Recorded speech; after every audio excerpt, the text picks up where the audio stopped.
Друзья мои, задумывались ли вы, возможно ли вообще вырастить из обезьяны человека? Сразу скажу, да. Конечно, можно, а вы-то что думали-то? Но с другой стороны возникает вполне резонный вопрос. А зачем? У нас вроде людей, произведенных естественным способом, вполне себе хватает. Собачье сердце какое-то получается или Маугли наоборот. Ну, круто, конечно. Может быть, даже Нобелевскую премию ученые, которые проводили бы эти эксперименты, получили бы. А нам-то что с этого? Но на самом деле, именно благодаря этим экспериментам, да, они были в действительности, жизнь, если не всех вас, то определенно очень-очень многих улучшилась кардинальным образом. Причем с самого рождения, прям вот с первых минут жизни. И до зрелого, может быть, даже пожилого возраста. Короче говоря, мы охватим все возрастные категории. Вы даже не подозреваете, насколько важны некоторые очень простые бытовые вещи. И как легко и просто можно сделать человека счастливее на всю жизнь простым движением руки. Как бы это парадоксально ни звучало, но героем этого ролика будет обезьяна. Нет, не какая-то конкретная обезьяна, хотя героических обезьян здесь будет предостаточно. В каждой истории, что я расскажу, будет своя маленькая трагедия, потеря всего, смерть, преодоление себя и великая победа, прославляющая героя на весь мир. Герои нашего с вами ролика больше похожи на Фродо Бэггинса из «Властелина колец», Джона Коннора из «Терминатора 2» или Нео из «Матрицы». Но никак не на озорных мартышек из зоопарка. Но не будем забегать вперед, начнем с самого начала. На дворе 30-е года 20 века. Это была эпоха бихевиоризма и позитивизма. Бихевиоризм, если просто, это течение, затрагивающее довольно большой спектр научных дисциплин. Психологию и физиологию, например. Который предполагает, что поведение людей и животных целиком состоит из рефлексов. Они, так сказать, отрицают или очень сильно ограничивают значение психики. То есть вот есть стимул и есть реакция, и все. Как у собаки Павла. Лампочка загорелась, слюна выделилась. А вот это вот все фрейдистское, бессознательное, оно все пошло лесом. Ну а позитивизм это вообще просто. Это такое философское течение, которое говорит нам, что все, что является истинным в этом мире, это предмет эмпирического исследования. Физики-теоретики идут лесом. Вот этот вот ваш Эйнштейн, Гейзенберг, Бор, это все вот чушь. Мы вот скорость и время можем померить, значит и ускорение найти могем. А остальное вот это вот не надо, вот, пожалуйста, это все чушь. Так вот в это прекрасное время активно развивающейся науки американский психолог Уинтроп Келлог, начитавшись статей о детях Маугли, решает провести интересный, мягко сказать, эксперимент. Его поражает тот факт, что дети, выращенные животными, не могут полноценно социализироваться в человеческом обществе. Это только у Киплинга в книге «Джунглей» Маугли по нынешним меркам такой вот супергерой, может нормально общаться и с людьми, и с животными. Но по факту мы знаем, что эти дети не могут даже говорить научиться и ведут себя как звери. Так вот, Уилтропу Келлогу приходит идея. Наверное, подкинуть ребенка в волчью стаю будет не очень этичным, поэтому возьму-ка я на воспитание детеныша примата и воспитаю его как человека. Тем более на тот момент у Келлога и его жены Луэллы рождается сын Дональд. Вот вместе пусть они и растут. В 1931 году Келлог с женой начинают эксперимент, в котором они удочеряют самку шимпанзе по имени Гуа.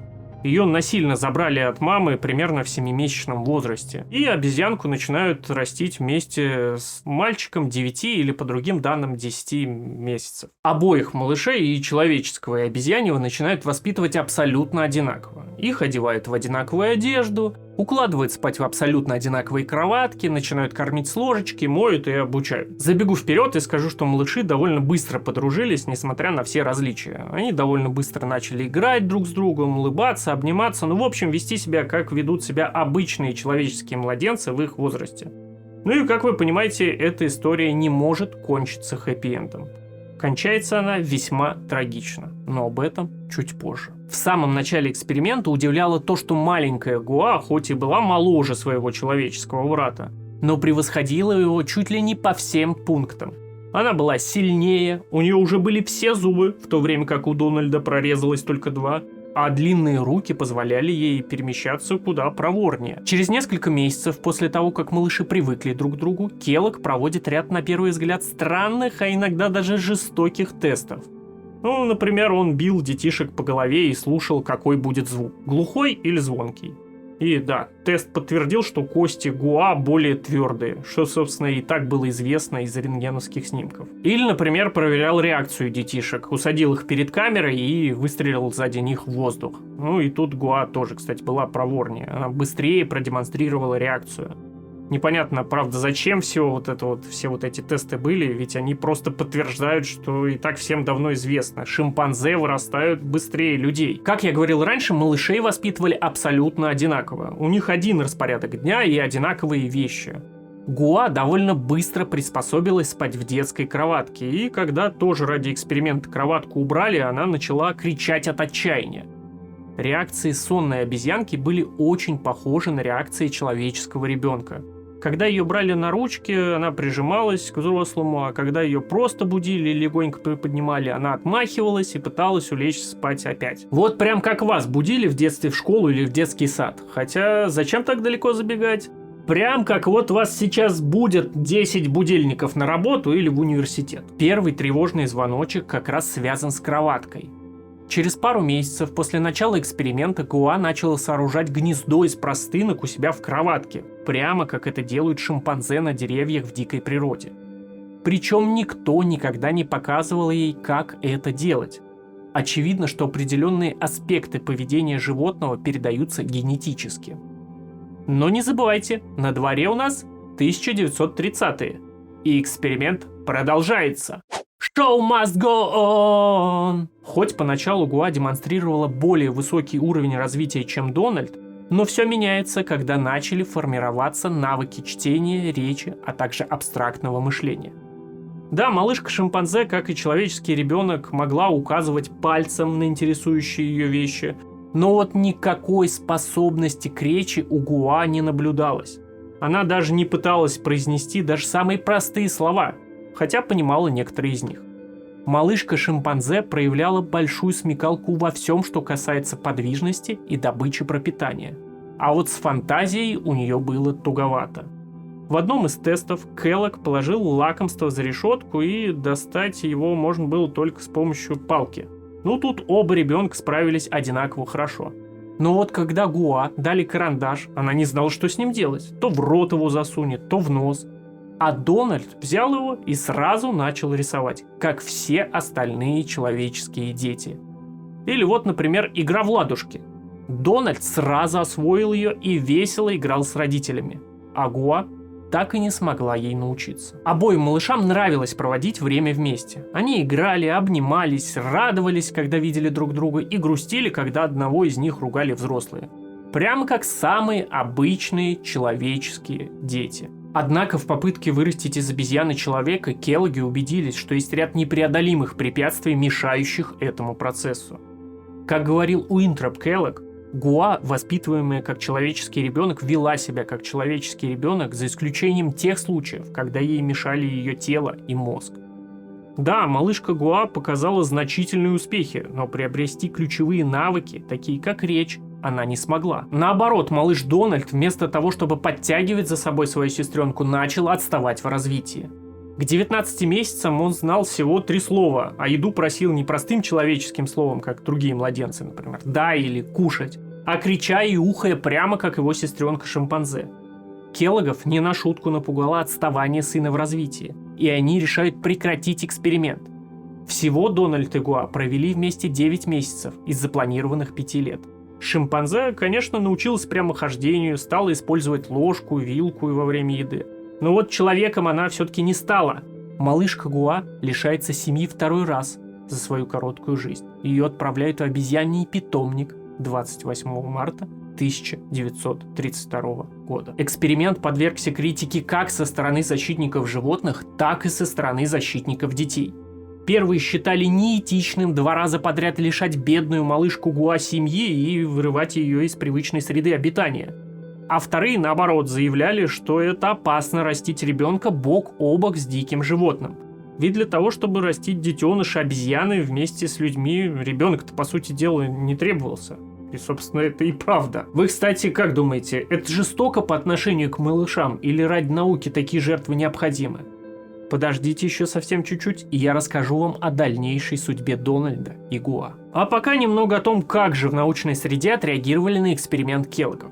В 1933 году выходит в свет книга Келлогов под названием «Обезьяна и ребенок». На удивление, в научных кругах этот труд принимают достаточно хорошо. Исследование показало границы влияния наследственности, не зависящие от действия окружающей среды, а также выявило наличие и преимущества психического развития. Не будь подобных экспериментов, возможно, мы сейчас жили бы совсем по-другому. И психология, и психотерапия, которая сейчас помогает нам справляться с нашими неврозами и травмами, по завету академика Павлова имели бы чисто физиологические черты. Только стимулы и рефлексы. Депрессия у вас? Давайте-ка пару ударов током, и вы наконец-то найдете в себе силы встать с кровати. А сейчас, как я и обещал, я расскажу вам, как сложилась судьба разлученных малышей Дональда и Гуа. Я говорил выше, что хэппи-энда не будет. Гуа, по официальным данным, заболела пневмонией и погибла 21 декабря 1933 года в возрасте 3 лет, примерно через год после того, как ее разлучили с братиком. Дональд наложил на себя руки в 1973 году в возрасте 43 лет. Что подтолкнуло его принять такое решение? Травма, полученная в детстве от расставания с сестрой, или какие-то другие жизненные обстоятельства? Мы никогда не узнаем. Может быть, его отец всю жизнь тиранил, раз он такие, мягко говоря, неоднозначные эксперименты проводил.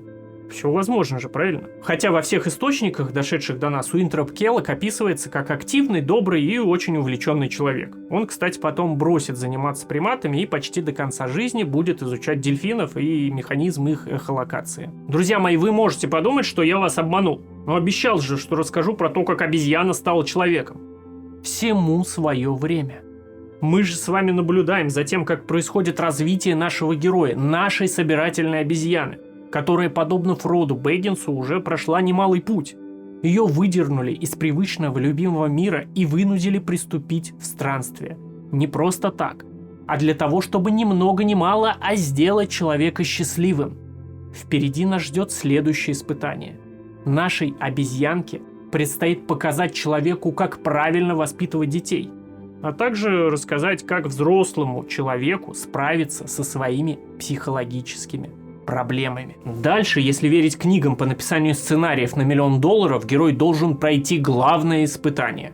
В нашем случае оно также будет невероятно жестокое и сложное. Если вы думали, что история с Гуа была жестокой, ничего подобного, дальше будет еще хуже. Мне самому неприятны такие вещи, но с другой стороны, наука. Ее часто вопросы этики не беспокоят, да и где бы мы были сейчас, будь наука кристально милосердной и терпимой. Ну не знаю, до бронзового века дожили бы мы или нет. Давайте начнем с фигуры, которая проводила эксперименты. А дальше мы с вами поймем, что за эксперименты и почему вот так вот сложилось, почему именно они. Американский психолог Гарри Харлоу наиболее известен всем по своим экспериментам с макаками-резусами. Это такие маленькие обезьянки до полуметра ростом и весом 5-8 килограммов. Они очень распространены по всему миру, и поэтому ученые часто проводят над ними эксперименты. Кстати, именно макака Резус была первым космонавтом. В 1948 году ее запустили на модифицированной ракете Фау-2. К сожалению, она погибла, так и не долетев до космоса, но потом уже все следующие будут долетать, и, к сожалению, тоже с переменным успехом. Что-то меня на чернуху, да, сегодня тянет все. Так, все, благодаря этим маленьким обезьянам у нас есть лекарства от бешенства, оспы, полиомиелита, и ВИЧ тоже благодаря им лечат. Так вот, Гарри Харлоу писал в автобиографии, что мать была холодна к нему, и он не смог получить так необходимой безусловной родительской любви в детстве. И до конца жизни он страдал от депрессии. Поэтому самыми известными его экспериментами были эксперименты по социальной изоляции и разлуке с матерью маленьких макак-резусов. Вообще, пока я изучал биографию Харлоу, мне пришла в голову одна мысль. Вот кто такие, на ваш взгляд, эти вот психологи, которые жили где-то там в 20 веке? Какой-то книжный червь в очках представляется, да? Вот сидит он у себя в подвале и проводит свои изуверские эксперименты. А по факту там такие драмы разворачиваются. Похлеще современных сериалов или боевиков. В детстве обязательно травмирующие обстоятельства. Потом на одной женился, с другой разошелся, потом опять влюбился. Там такая Санта-Барбара по факту. И причем это не наше время, а довольно консервативный 20 век. А в современных учебниках по истории психологии просто ЧБ-фотография человека в очках и 2 абзаца с текстом. Родился, умер, немножко слов и точка. А по факту Поистине нестандартные люди занимались подобной деятельностью. Простите за отступление, давайте возвращаться к эксперименту. Харлоу организовал одну из первых лабораторий по изучению приматов в мире. Причем построил ее чуть ли не на свои собственные деньги. В лаборатории он вырастил колонию макак-резусов. Для своих экспериментов ему требовался постоянный доступ к детенышам приматов. Но он выращивал их не с заботливыми матерями, а отдельно. Сейчас этот метод воспитания называется материнской депривацией, когда мать отчуждена от воспитания ребенка. То есть ставки повышаются, это не как с Гоа, у одной бедной обезьянки отняли маму. А тут целая колония обезьян-беспризорников. В середине 20 века было популярно предположение, что привязанность между матерью и ребенком строится исключительно на кормлении. То есть мама кормит малыша и все. А вот эти вот агугу, агиги, обнимашечки, это все вот от лукавого. Детям это не просто не нужно, а даже вредно. Пусть с младенчества растут сильными и независимыми. По всей Америке открываются бесконтактные детские сады, где младенцев принципиально не берут на ручки. Целое поколение выращивают. Так вот, Харлоу, чтобы изучить, как влияет материнская депривация на ребенка, берет малышей макак-резусов и помещает их в клетки с 2 куклами, которые будут выполнять функции суррогатных матерей для обезьянок. Одна кукла сделана из проволоки. Ее, кстати, Харлоу называл в шутку «железной девой» в честь средневекового пыточного устройства. А вторая мягкая, матерчатая, покрытая тканью наподобие флиса. У каждой куклы свои неповторимые черты лица, чтобы обезьянка могла узнать свою суррогатную маму. У проволочной мамы в руках была бутылочка с молочком, чтобы обезьянка могла попить, поесть. А у матерчатой ничего не было. Судя по устоявшемуся на тот момент мнению, обезьянка, ничтоже сумняшися, должна выбрать проволочную маму. Она же кормит, правильно? Но не тут-то было. Обезьянки в подавляющем большинстве случаев выбирают мягкую матерчатую маму. И большинство времени проводят у нее на руках. А к проволочной только подбегают для того, чтобы поесть. Те обезьянки, у которых не было матерчатой мамы, а только проволочная, тоже в принципе нормально набирали вес. Но были более тревожные, и у них были проблемы со стулом. Чтобы убедиться, что обезьянки действительно имеют привязанность к матерчатой маме, а не просто им мягонько и удобно сидеть у нее на ручках, как на диване, Харлоу проводит стресс-тесты. Он помещает куклу с обезьянкой на руках в совершенно незнакомую обстановку. А обезьянка потихонечку начинает исследовать обстановку, немного пройдет, поисследует и опять в безопасность на ручке. Прям как дети. На тот момент это была поистине революционная идея. Представьте себе целые поколения бедных, невротичных, страдающих людей населяли бы планету, если бы не Харлоу со своими экспериментами. Кстати, если вы думаете, что это единственный его жестокий эксперимент, то вы глубоко заблуждаетесь. Харлоу изучал влияние изоляции на особей. Он помещал обезьянку в частичную или полную изоляцию на срок вплоть до 12 месяцев и смотрел, что будет. Эксперимент он назвал «колодец» или «яма отчаяния». При частичной изоляции он помещал обезьян в соседние проволочные клетки, где они могли общаться и видеть друг друга, а вот дотронуться друг до друга не могли. При таком способе изоляции у обезьянок проявлялись некоторые отклонения, такие как пустой взгляд, стереотипное повторяющееся хождение по клетке и даже членовредительство. Кстати, и сейчас подобная симптоматика встречается у детей в детских домах. На фоне дефицита общения и тактильности бедные дети страдают от повышенной тревожности, и периодически можно наблюдать, как они раскачиваются, сидя у себя на кровати, чтобы успокоиться. Вполне себе повторяющееся хождение резусов из экспериментов Харлоу. Хуже дело обстоит с полной изоляцией. Изоляция на 12 месяцев почти полностью уничтожает животных в социальном плане. Обезьяны, которых полностью изолировали на 6 месяцев, реинтегрировались в обезьянье общество с очень ограниченным успехом. Полугодовалая изоляция привела к серьезному дефициту фактически во всех аспектах социального поведения. Хотя при общении с более молодыми трехмесячными обезьянками произошло почти полное социальное восстановление. Этот эксперимент Харлоу помог фундаментальным образом изменить взгляд на воспитание детей-сирот. До публикации этой работы детей-сирот размещали закрыто, фактически в частичной изоляции, из-за чего те, кому удалось пережить приютские времена, страдали не только проблемами в социализации. У этих деток наравне с психическими были и физиологические проблемы. Они не только страдали от тревожности и депрессии, но у них часто имелась задержка в росте, в развитии и даже уменьшение головного мозга. Эксперименты Харлоу считаются неэтичными и до сих пор подвергаются критике. Вряд ли они могут повториться в наше время. Однако они открыли дверь к счастью человека. Точнее, показали причины, по которым человек может быть несчастлив, и которые так легко предотвратив, просто взяв младенца на руки и прижав его к себе. Вы можете сказать: ну, молодец этот Харлоу, ну, провел он там свои эксперименты где-то там вот в своем 20 веке. А где подтверждение? Если эксперимент корректен, то он должен повторяться, независимо от времени и места. Ты же говоришь, что эксперимент сейчас неэтичен и не может повториться. А как тогда сейчас его подтвердить? Ну, может, вы меня спросите, захотите спросить. Может быть, назад все вернем? Раньше все правильно делали. В детских садах полностью ограничим тактильный контакт с детьми, а сирот запрем по комнатам. Предки-то что, дураки были? Вернемся к традиции. Нет.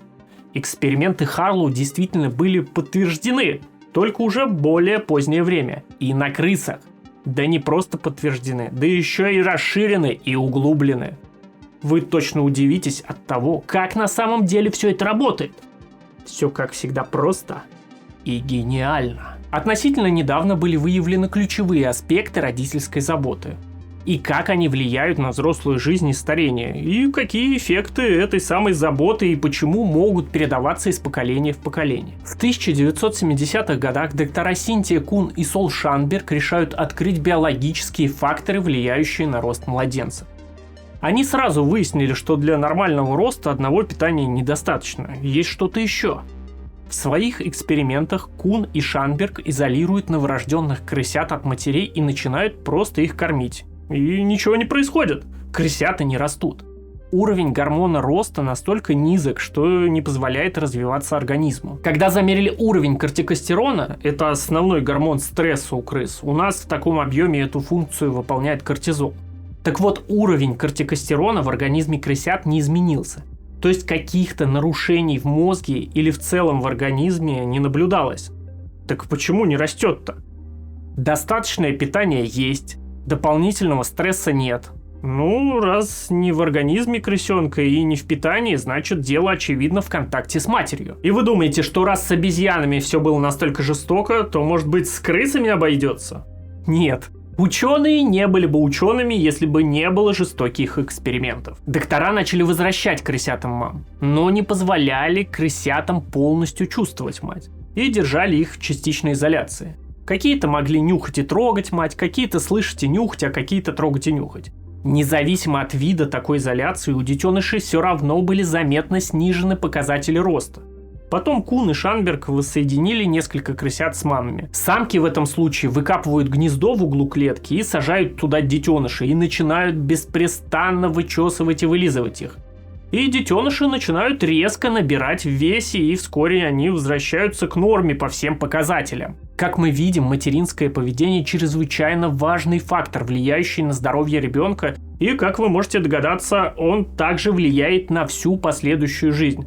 Прям до старости. Тем более изучение этого вопроса требует отдельного внимания. Порядка 10-20% всех человеческих мам страдают от пострадовой депрессии и не могут полноценно заботиться о детях. А это мы с вами, наши дети, внуки, да все люди, пока человечество существует в принципе. Вы себе даже не представляете, насколько важно материнское участие в первые дни жизни малышей. Еще в 1956 году доктор Сеймур Левин под влиянием фрейдизма попробовал изучить влияние детской травмы на жизнь. Он взял 3 группы крыс с крысятами.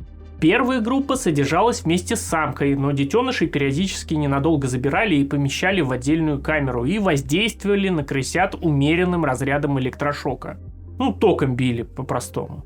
Вторую группу тоже содержали вместе с матерью и тоже ненадолго забирали от нее и помещали в отдельное помещение какое-то.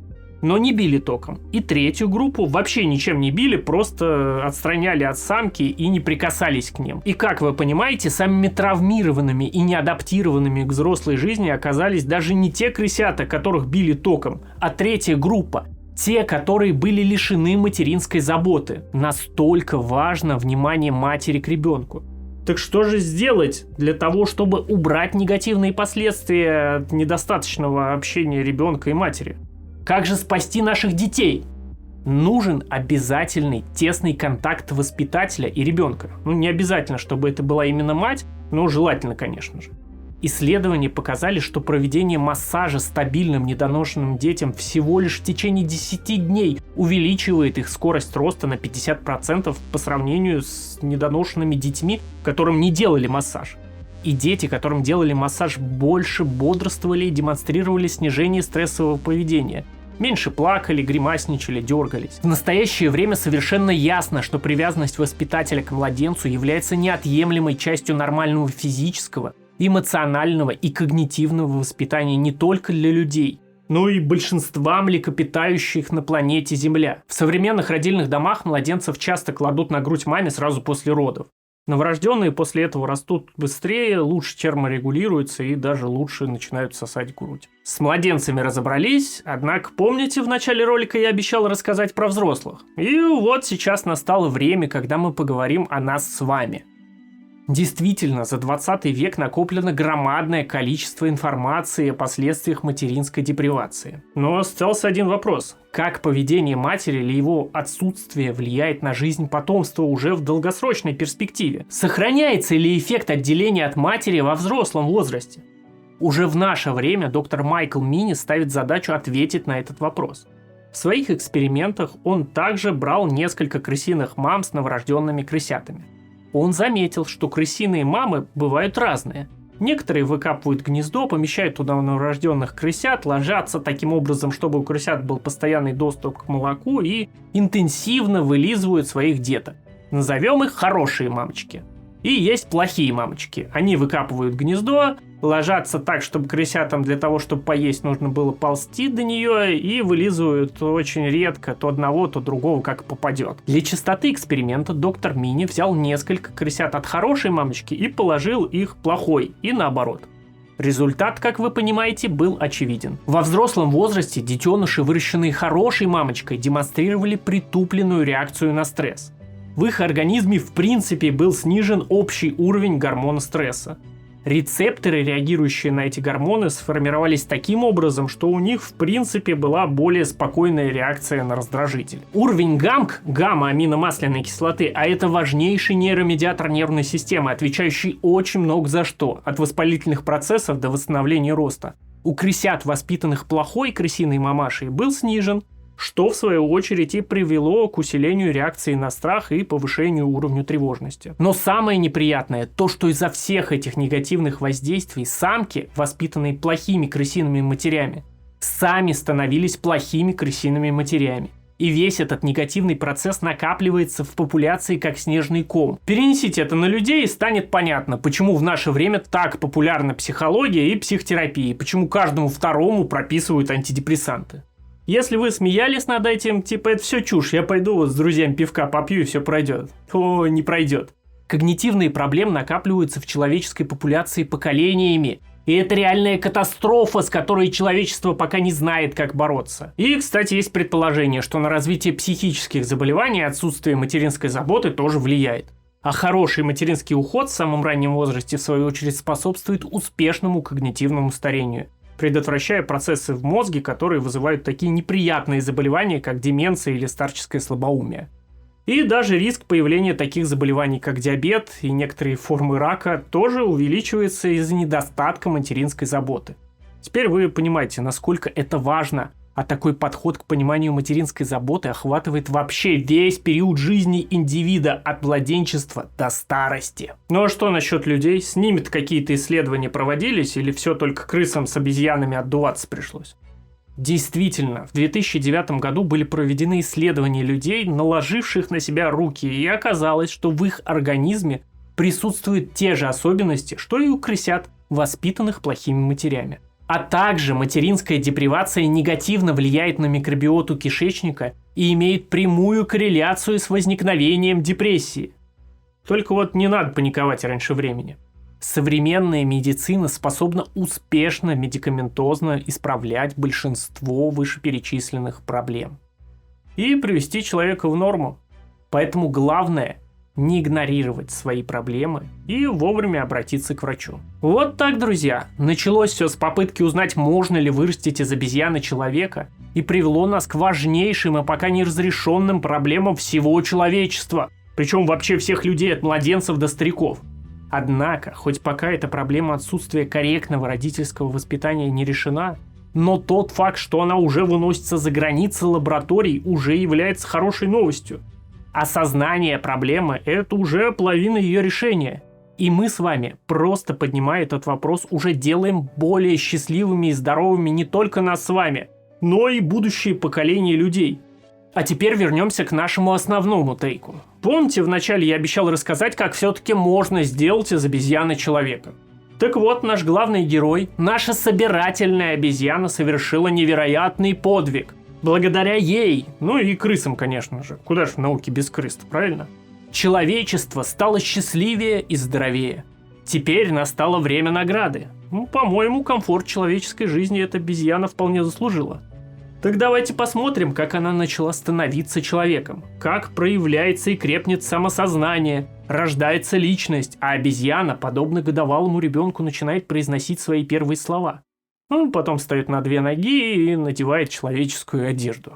Да, такое действительно было в рассказе Франца Кафки «Отчет в Академии». Там действительно обезьяна в подробностях рассказывает о своем превращении в человека. Но это совершенно не значит, что я вас обманул. Одним из основных признаков разумности является осмысленная речь.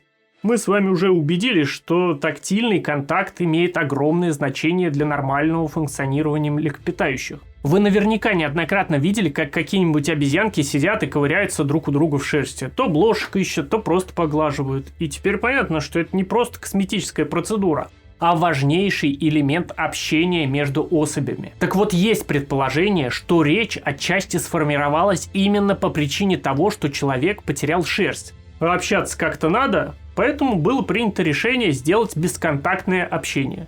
Как думаете, насколько это реальная причина возникновения речи? Если рассматривать нашу тему с этой стороны, то да, история насчитывает достаточное количество обезьян, овладевших осознанной речью. И многие из этих самых разумных обезьян, говорящих с людьми на понятном языке, являются нашими современниками и спокойно себе живут, припеваючи в ус не дует. Помните, завирусилась обезьяна, играющая в Майнкрафт? Это не нейросеть и не постанова. Это реальный бонобо или карликовый шимпанзе по имени Канди. Но рассказ о Канди мы оставим на десерт, а пока давайте разберемся, почему обезьяны заговорили и с чего все началось. А для этого мы рассмотрим эксперимент, проведенный в 1966 году Алленом и Беатрис Гарднер. Так, давайте выдыхаем. Это будет первый совершенно не жестокий с этической точки зрения эксперимент на сегодня. Никого не лишали ни семьи, ни били током, не запирали нигде. Наоборот, все проходило довольно хорошо, в спокойной, непринужденной обстановке. Так вот, Гарднеры начали воспитывать молодую самку шимпанзе по имени Уошу. Ей было на тот момент около года, и условия воспитания были приближены к воспитанию обычных человеческих детей. Да только вот при взаимодействии с Уошу Гарднеры использовали язык жестов амслен. Это основной язык жестов в сообществе глухих США, который произошел от французского жестового языка. Там такая длинная история на самом деле. В общем, если вы не знали, жестовые языки, так же как и аудиальные, тоже различаются. Через 1,5 года Уошу выучила более 30 жестов, и причем использовала их абсолютно осознанно. Например, выучив жест, обозначающий открывание двери, она применяла его и к тумбочке, и к шкафу, и к окну, и даже к бутылке с водой. Что уже, в принципе, говорит, что это не просто дрессировка. Тем более, Гарднеры заметили, что незамедлительное вознаграждение, как у собак в дрессировке, наоборот, отвлекает шимпанзе и мешает обучению. Я вам по секрету скажу, Уошу даже научилась ругаться. Как-то один из работников лаборатории не давал ей попить, и она назвала его «Грязный Джек». В целом, Уошу удалось выучить порядка 350 символов и складывать из них простые предложения, и даже составлять новые фразы из уже имеющихся слов. Так на прогулке она идет себе, идет, никому не мешает. Тут видит вдруг лебедя в пруду. И слово «лебедь» ей, понятно, не было известно, она его не учила никогда, это в принципе логично. И она составила его из 2 слов «птица» и «вода». Или перед ней как-то выбежала собака. Она вместо того, чтобы убежать, как любое другое животное, показала ей тоже 2 жеста. «Собака, уходи». Ну и еще одну историю вам расскажу про эмпатию Ошу. Она как-то обиделась на одну работницу лаборатории из-за того, что та долго ее не навещала. У женщины на тот момент был трудный период, у нее произошел выкидыш, и она брала отпуск. После отпуска сотрудница пришла навестить Ошу, а обезьяна демонстративно от нее отворачивалась и отталкивала. Тогда женщина показала Ошу жестами, что ее ребенок погиб. Ошу сразу переменила поведение, сделала грустную мордочку, подошла и обняла женщину. У самой Ошу погибло 2 младенца, и она как никто могла понять всю боль молодой женщины. Чуть позже Ошу усыновит малыша-шимпанзе и тоже начнет обучать его языку жестов. Успех Ошу воодушевил ученых, и уже в 1971 году в Стэнфордском университете самочку гориллы по имени Коко с самого рождения начинает обучать жестовому языку. История Коко тоже в чем-то похожа на Ошу. Но добилась она, конечно, невероятных результатов. Она выучила что-то около 1000 слов на языке жестов и могла понимать порядка 2000 слов устной речи на слух. Коко, кстати, тоже умела ругаться. Например, как-то она назвала своего самца, который оторвал ногу ее кукле, грязным туалетом.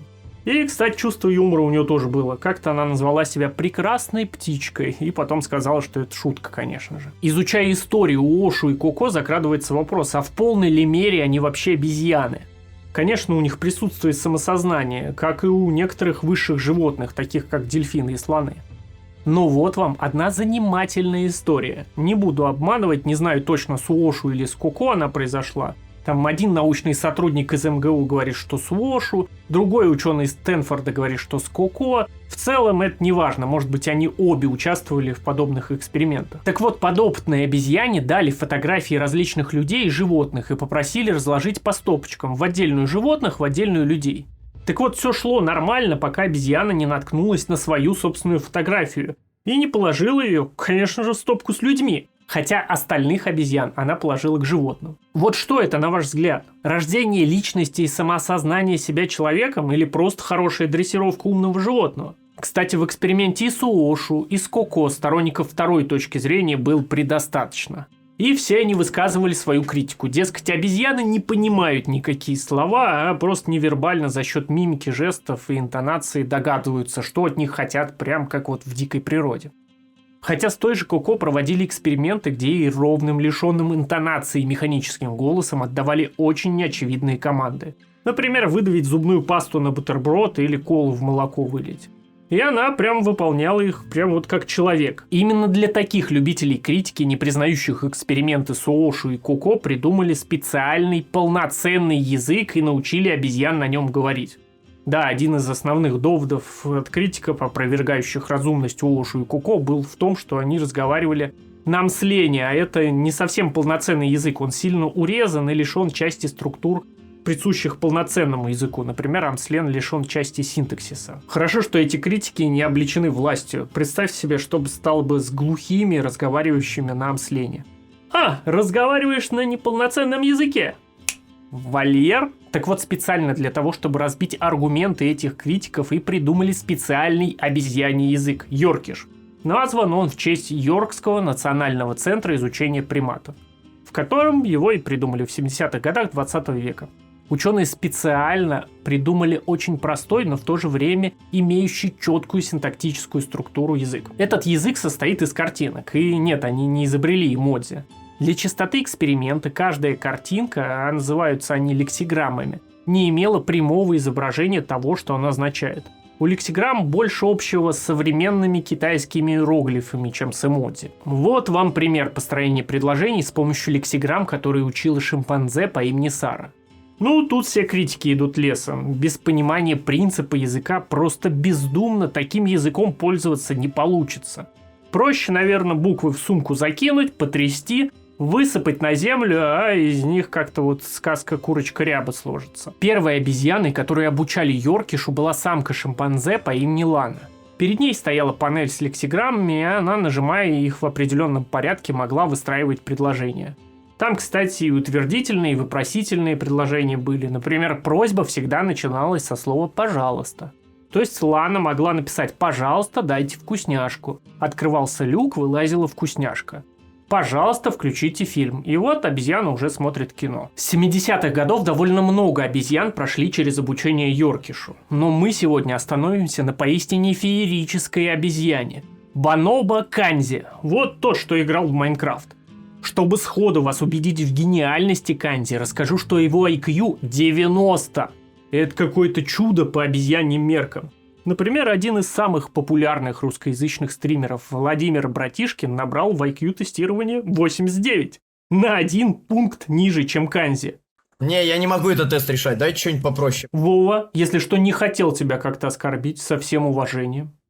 Речь Канзи находится примерно на уровне 3-летнего ребенка. Он понимает на слух около 3000 английских слов и активно использует около 500 через лексиграммы. Феномен Канзи заключается в том, что его не собирались учить языку намеренно.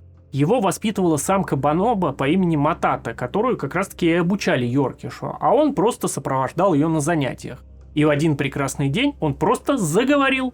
Начал нажимать на правильные кнопки с нужными лексиграммами, чтобы общаться с учеными из лаборатории. То есть, по сути, Канзи просто воспитывался в человеческом обществе и освоил человеческую речь. Да не просто отдельные слова, а полноценный синтаксис и грамматику. С Канзи, по сути, произошло то, чего добивались Келлоги с Гуа из начала ролика. Мы склонны недооценивать важность синтаксиса в языке, ведь мы усваиваем его с самого раннего возраста. С Канзи провели интересный эксперимент. Его попросили принести помидоры из микроволновки. Но в комнате лежало еще несколько помидоров на видных местах. Какой-то прямо рядом с Канзи, какой-то на середине пути, а какой-то прямо вот на микроволновку поставили. Если бы он воспринимал отдельные слова, а не понимал синтаксис, для него эта просьба звучала просто как микроволновка и помидор. Он, скорее всего, дошел бы до микроволновки и захватил бы какой-нибудь ближайший помидор по дороге. А то бы и саму микроволновку утащить попробовал. В реальности он вполне нормально услышал фразу, подошел к микроволновке, открыл ее, достал помидор. Это может служить прямым доказательством, что Канзи полноценно воспринимает язык с синтаксисом и грамматикой. В настоящее время Канзи является самым медийным приматом за всю историю существования обезьян. Про него написана целая куча научных работ и различных книг. Но несмотря на все его успехи, все выводы о разумности Канзи подвергаются критике в научном сообществе. Все с теми же доводами. Это, дескать, не обучение, а просто дрессировка. Хотя вот последние 70 лет только и делается, что доказывается обратное. И с Уошу, и с Коко, теперь вот с Канзи. Да и с большим количеством разных обезьян я рассказал вам только про самые известные случаи. Интересно, если следующую обезьяну научат читать Шекспира наизусть и сочинять музыку, ее разумность смогут официально повсеместно признать. Или неоспоримость главенства нашего вида – это одна из наших врожденных базовых черт? Как вы думаете? В любом случае, наш главный герой – это собирательный образ обезьяны, который фактически спасает человечество и кардинальным образом преображается. В нашем случае можно сказать, что даже становится человеком. А путешествие заканчивается там, где оно и началось. В лаборатории, в окружении ученых. Вот только не мы с вами, ни главный герой больше не можем быть прежними. У нас есть знание о том, что нужно делать, чтобы наша жизнь стала лучше. Не забывайте гладить и обнимать своих близких. А детей так вообще с самого маленького возраста. А если в детстве у вас был дефицит родительской любви и контакта, то обратитесь к специалисту. Это могут быть физиологические особенности вашего взросления. Само не пройдет, но можно поправить таблеткой. А также у нас есть память, а не побоюсь этого слова, подвиги, которые совершали и совершают для нас братья наши меньшие, чтобы мы с вами стали, наконец, счастливыми. До скорого.